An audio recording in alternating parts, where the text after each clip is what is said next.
Get it all out. And we are rolling. On the road today. New set. New set. Welcome back, everyone. Vitality Check Podcast. Jason, amazing to have you back. Thank you. Yeah, I definitely missed it. I felt like a big void, but I'm really happy to be here again. And in a new setting on top of everything else. Yeah, Beautiful. we're trying out something new. New staff room.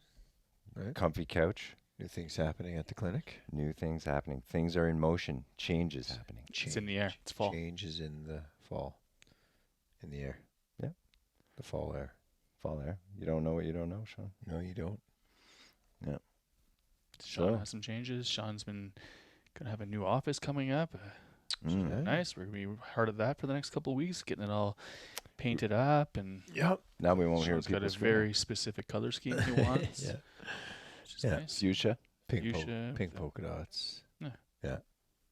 Why the elephants, though? Well, they never forget.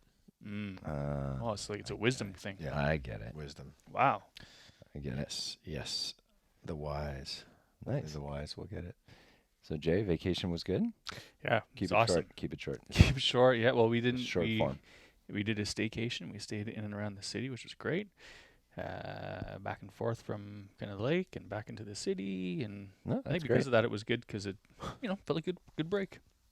Yeah, it's good. Weather was hot. It was nice. It's awesome. Surf skills.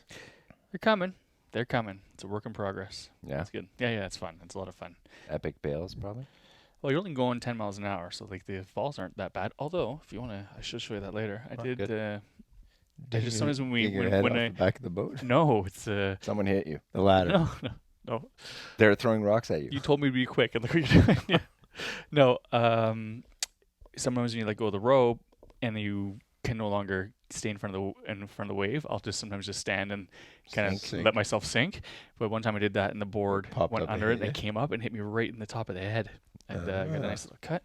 Nice. So Attracted the sharks, I'm sure, right? it did. Karma.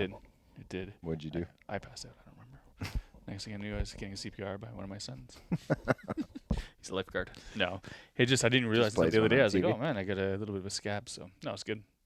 It's all good. That's a great story. Yeah. Yeah. You're welcome. Watch out for You're welcome. flying surfboards. Although we did try wakeboarding, which Yeah. is twice the speed. I didn't. They did it. Yeah. And, that's definitely a lot faster. And were They got up, successful? but they're yeah. I mean, it was just one day. It was okay. It's fun. Awesome. Oh, Yeah. Good to have you Very back. cool. We made fun of you tons when you weren't No here. surprise there. Well, No. tons. I did don't get know, a few tons. texts. Not more we, than we normal. missed you. Yeah, I got a few texts. I Yeah. kept the my kept the pulse going here a little bit. So, What are we doing today, Shawnee? what do we got on deck? We got the heard Breath is Life Your podcast. Your quarterback. The Breath of Life, right? Yeah. Breath is, breath of. So we're Why kind- is breath? Why is breathing important? Why is it so Kevin? important? Well, one, it's so accessible. It's free, and no one uses it properly. Or that's not true. Some monks do. So, yeah, today we wanted to talk a little bit, well, what's the importance of breath, some breath technique, what's the purpose of doing it, what are the benefits, and also, so what's the routine potentially you can get into to help balance your nervous system better and help you in your healing, whether you're getting therapy or not for particular ailments or whatever's going on, stress, anxiety, all these types of things. Breathing is an easy technique to fall to help. So for those of you, like we've read quite a bit on stuff like this, but for those of you that have not read James Nestor's book, that was a fantastic resource for what's it called? Breathe. Yeah. So that was a great book on just a deep dive on the physiological effects of breathing, the effects of not breathing properly. So a lot of like mouth breathers. Gross. They were they were showing. Sorry if you're a mouth breather. Jake just can't stand them. Like he'll leave the room. Well, what they do mention in the book is even for kids, those of you that have kids that are potentially orthodontic work being done, trouble sleeping, very facial changes. They noticed facial changes in people that would breathe through their mouth, so very narrow palates. And so this would make it very difficult to breathe through your nose, which is what we'll get to after. But so mouth breathers tend to either have snoring, sleep apnea, all these various elements that are in shambles in terms of like even the imbalance in the nervous system, the autonomic nervous system. So very hard to balance that when you're breathing like that. So yeah, so that's a part of what they kind of discovered in the book. Him looking at some of the effects of these mouth breathers, and they would have technique, like they would even get these palate expanders, and they would emphasize the importance of breathing through your nose to the point of wearing potentially this biotape on just on the front of your mouth, just to help remind you to breathe through your nose at night for those that were having a difficult time doing that. So it's like reconditioning the body to breathe in its natural form through the nose, where there's more positive benefit to the body, to rebalancing your nervous system, to creating a state where you're going to have an easier time to heal yourself than in the opposite. It's funny because even in again in certain films, you hear reference to mouth breathing being associated with lower IQ.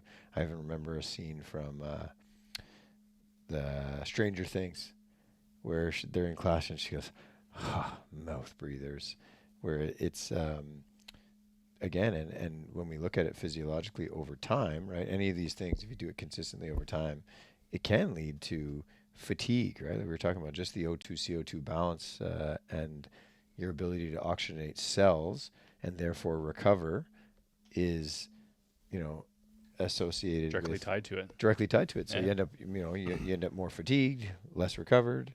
Therefore, you probably can't focus or concentrate in school, and hence lower IQ, right? So it's a really good point. Is it something that happens, instantaneously? No, it's so for sure affecting like energy levels. Then energy levels, right?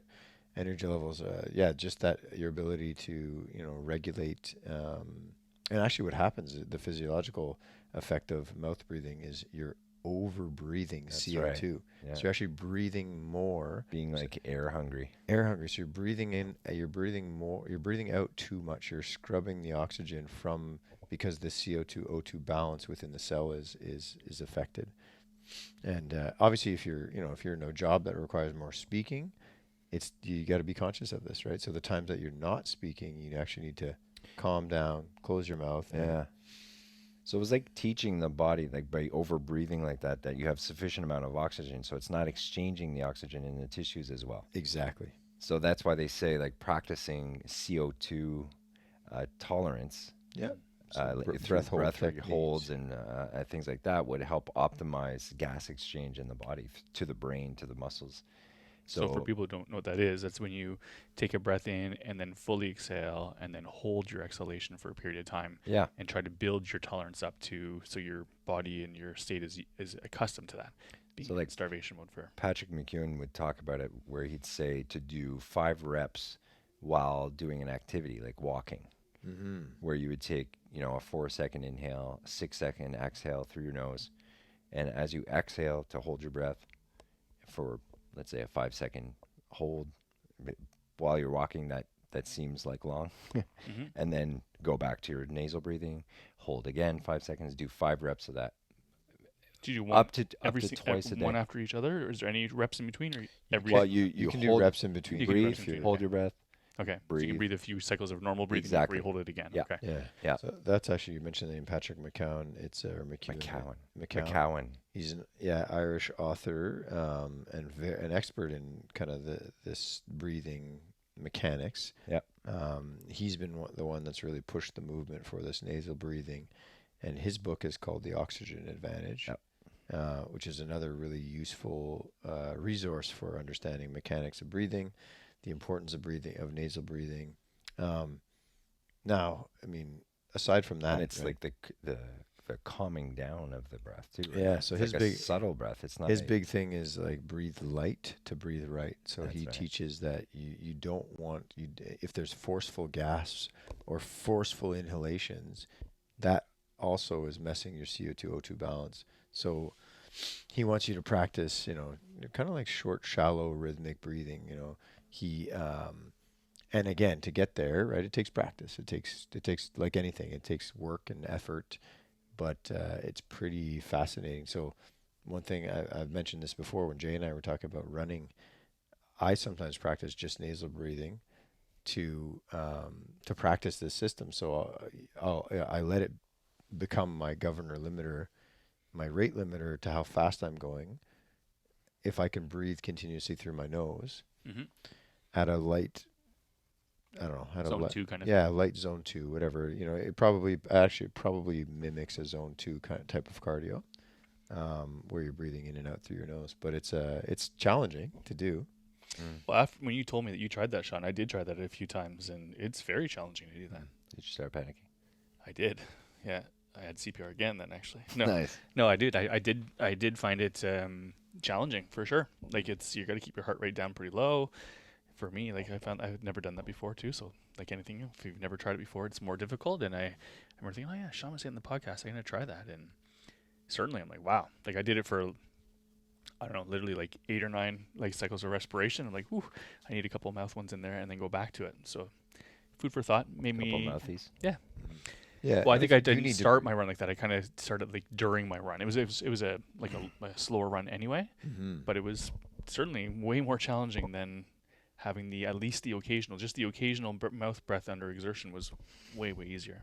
and if you For sure. can consciously calm yourself and breathe through your nose, you will recover faster. It's actually interesting.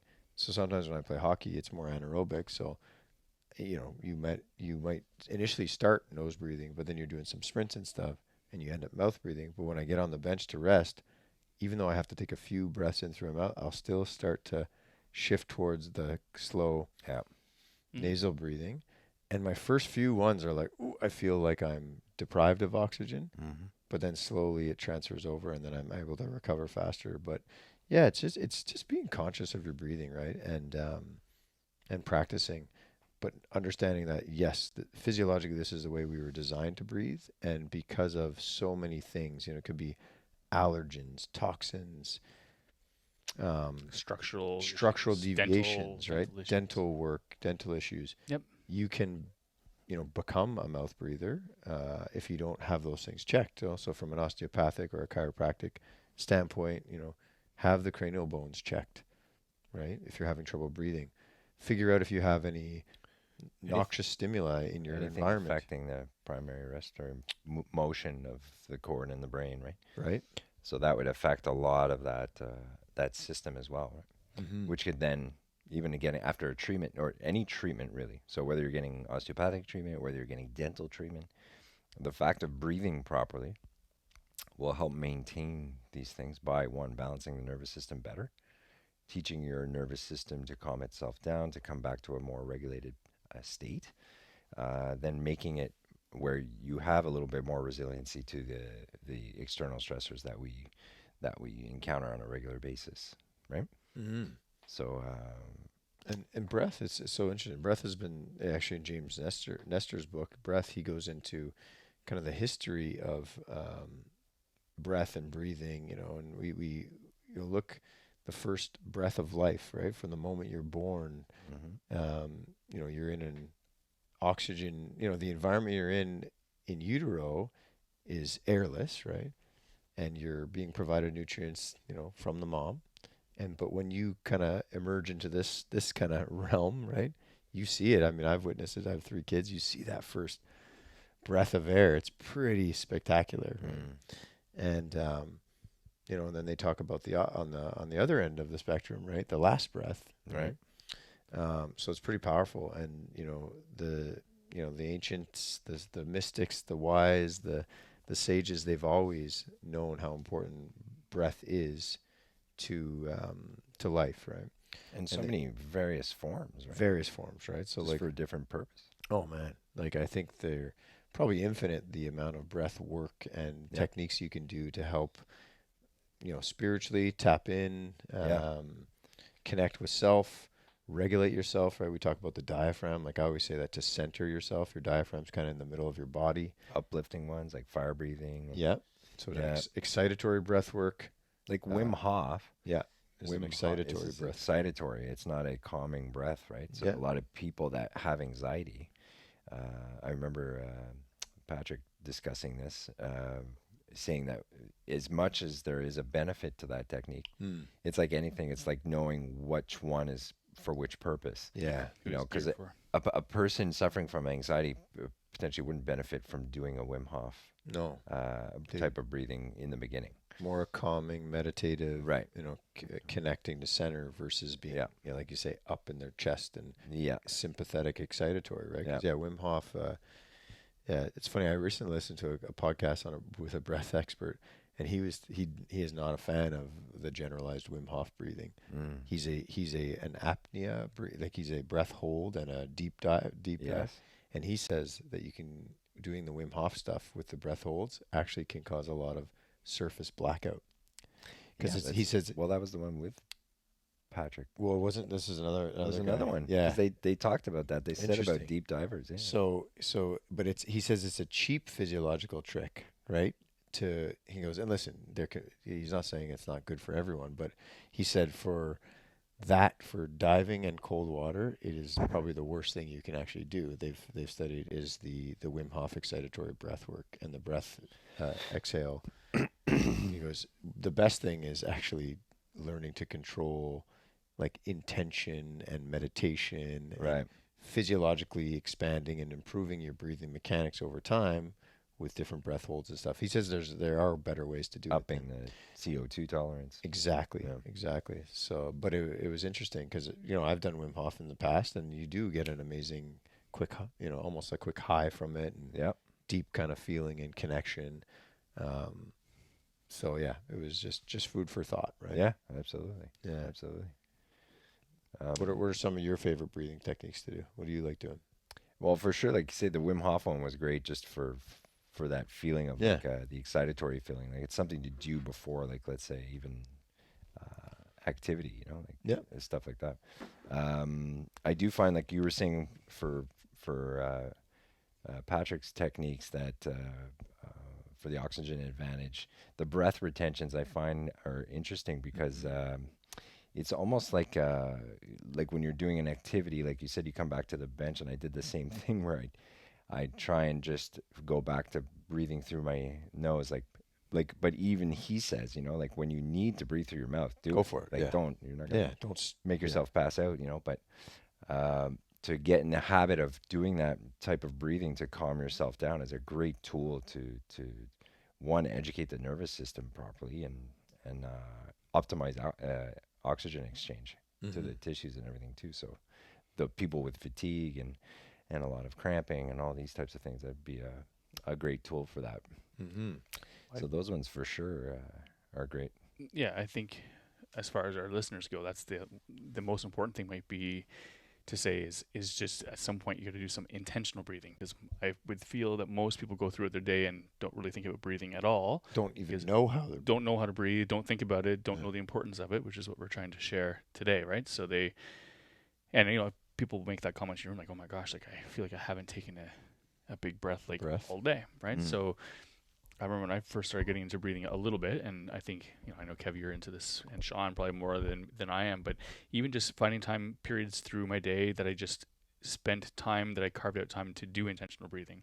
I'm sure we said this in a previous podcast where in between clients, that's what I do. We come down, we see each other, we wash up, we get our new stuff to go back up, but I definitely on the way back to my room take a few intentional breaths, deeper breaths that I feel help get me centered and ready to meet my next new client and start in a mindset, in a mind frame where I'm ready to heal and ready to be present and ready to listen.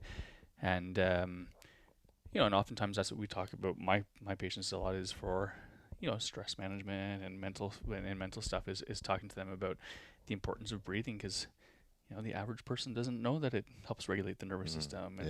And it does so because it's parasympathetically driven, right? It's one thing that we have access to that system. And for most people, they live in this, in the current, world we live in, it's high stress, deadlines, meeting deadlines, kids, all this kind of stuff, and people tend to be too sympathetic. So why we want to discuss this today really is to help people understand that when you feel overwhelmed, there are tools out there that can help you bring you back and get your body more optimal. And the optimal state for your body is doing things like this, breathing, things that we take for granted. But there's a reason. Yes, it's about distributing oxygen in our body into our tissues, but it's so much more than just that.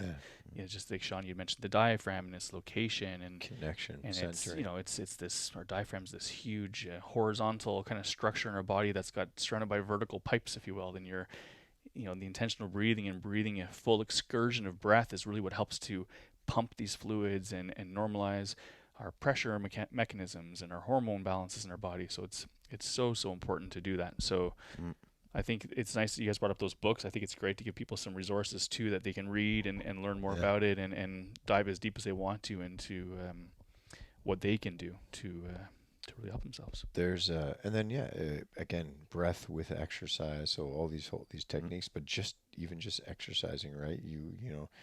Bringing your heart rate up, bringing your respiratory rate up will challenge, and in and of itself, the recovery will help with your breathing mechanics, right? So it also helps move energy through the body, right? We always, coming just exactly what you were saying, Jason. If there's stasis, right? If things are stagnant, right? Things can fester and brew. So breathing allows you to move, Mobilize, distribute, move stuff through your body, move energy through your body. Yeah.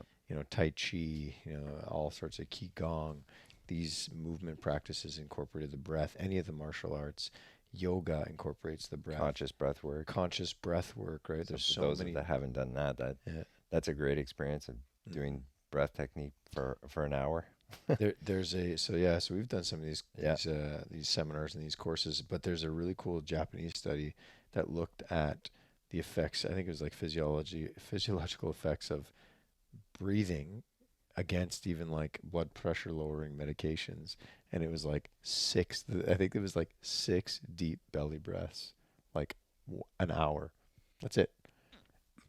Knocked out the blood pressure medication, like knocked it out of the park. It was something like just consciously stopping and taking 6 deep belly breaths. That was like the study. So simple.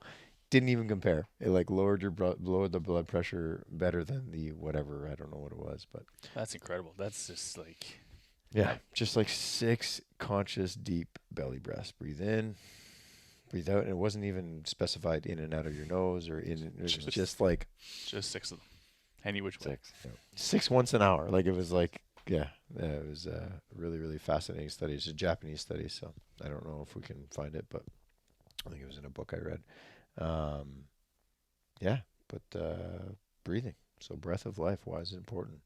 So upcoming with that is we even had a great meeting today with our staff. There's going to be some new stuff coming out of Vitality for sure, where we want to incorporate some of these things and start giving people some tools to help them regulate themselves better, to help provide that foundational kind of balance that people are lacking these days to one, help with when they come and have treatment here, but also when they leave.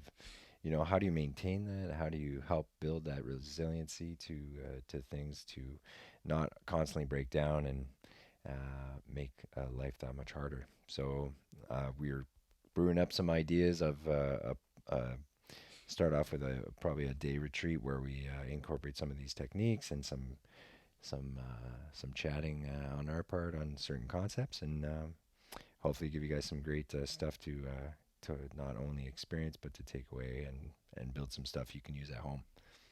Awesome. Yeah. All right. Welcome guys. back, Jay. Thank you. J-Bone. You're welcome. All right, guys. Have a great week, everyone. So we'll talk soon. Bye. Ciao. Nice.